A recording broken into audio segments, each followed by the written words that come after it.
सुनाया गया तो एक अक्षर लगा हुआ था। अक्षर क्या लगा हुआ था? उठो सकल महिपाल। और महिपाल माने राजा हुआ करता है, न के वीर। अरे सच्चे योद्धा, सच्चे क्षत्रिय अपमान नहीं सह सकते हैं। जिनको सुनने की ताक नहीं वह चुप कैसे रह सकते हैं? अरे राम रघुवंशी के होते हुए अर्जुन बारी कहलानी है। अरे ये सब हृदय में चुपते हैं, पृथ्वी वीरों से खाली है। अरे ऐसा भी कोई करता है जैसा अफसोस भरा मौसम मिथिला के महाराष्ट्र है।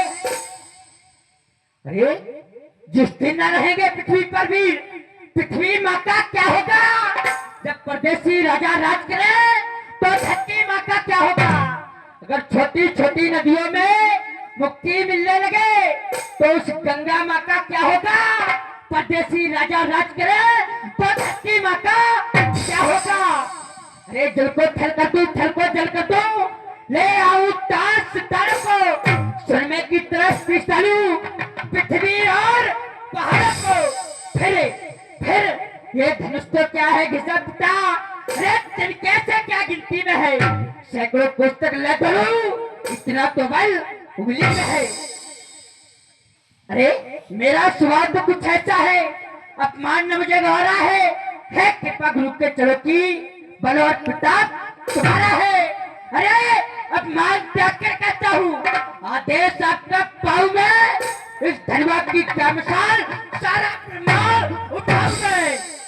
अरे अभी राजा जनक के द्वारा कहा जा रहा था, विधाता ने मेरी पुत्री का विवाह लिखा ही नहीं, बल्कि विधाता उसकी लिखता है जो विधाता के अंतर्गत जिसका जन्म होता है।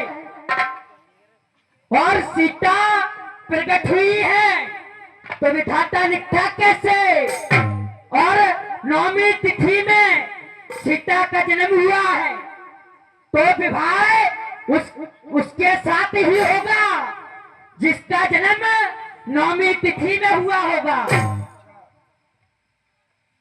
अरे फिर राजा जनक के द्वारा कहा जा रहा है, भूप सहत से कौ बरा लगे उठावन चढ़े न चढ़ा। अगर 10,000 राजा एक साथ धनुष का खंडन कर देते तो क्या महाराज आप सीता माता का विवाह 10,000 राजाओं के साथ कर देते? क्या सीता माता मंदिर का प्रसाद है जो हर एक को बांट देते?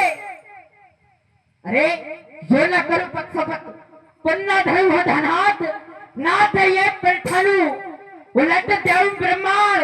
अगर क्षण में मैं कपूं ये राजा सब हार माने, इनके मुख मोड़ देऊं नाथ पल में धनबाद तोड़ देऊं, नाथ पल में धनबाद। बोलो लखन लाल की जय हो। शरण रघुपति लखन निवारे, प्रेम समेत निकट बैठारे।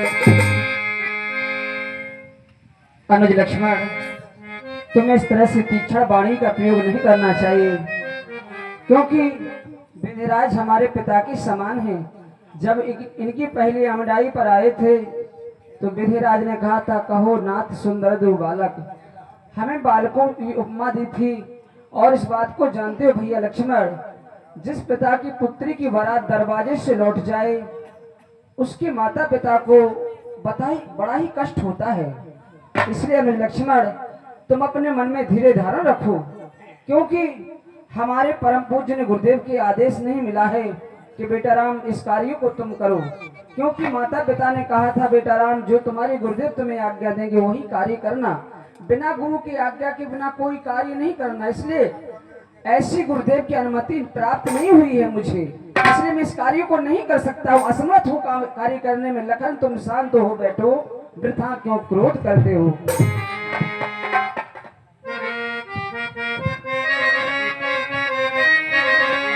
लखन तुम शांत हो